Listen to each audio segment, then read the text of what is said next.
All right, so today we are going to be looking at some more inequalities, specifically what we call compound inequalities. I have two diagrams here. These are called Venn diagrams. And so I'm going to use these to represent the difference between a compound inequality when you use the word and versus a compound inequality when you use the word or. And so let's consider the example of shopping. All right, you might be able to relate to this. If not, just follow along as best as you can.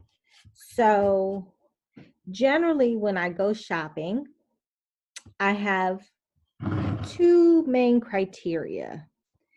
I want, if I'm shopping for maybe clothes or shoes, I want the item to be cute and I want the item to be cheap. The circle on the left side will represent cute.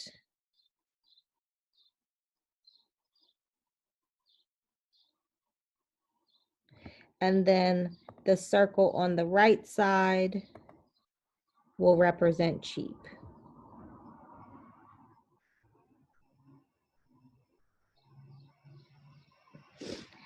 So now if we're talking about an item and it has to meet both cute and cheap, okay?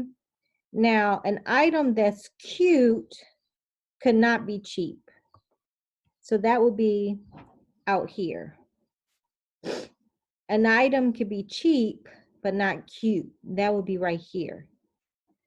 But I'm only looking to purchase items that fulfill both of the criteria. So that would be where these two circles overlap. So what you see here in the center, where I have shaded, are my solutions. This is where it's true for both cute and cheap. Okay, now let's take a look at or.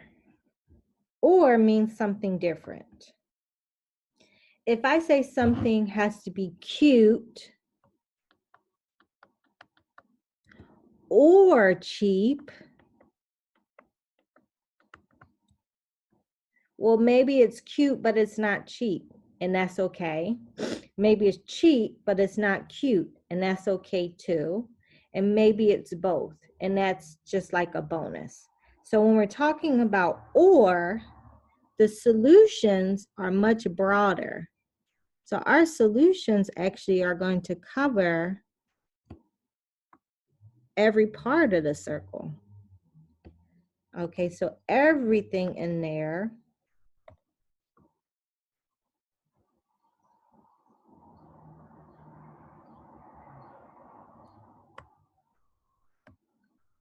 So there's the difference between and or. And is very restrictive. It has to be true for both of the criteria being cute and cheap. Whereas for or, it just has to be true for one, cute or cheap. If it's true for both of them, that's okay too. But as long as it's true for at least one of the criteria, then it's part of the solution.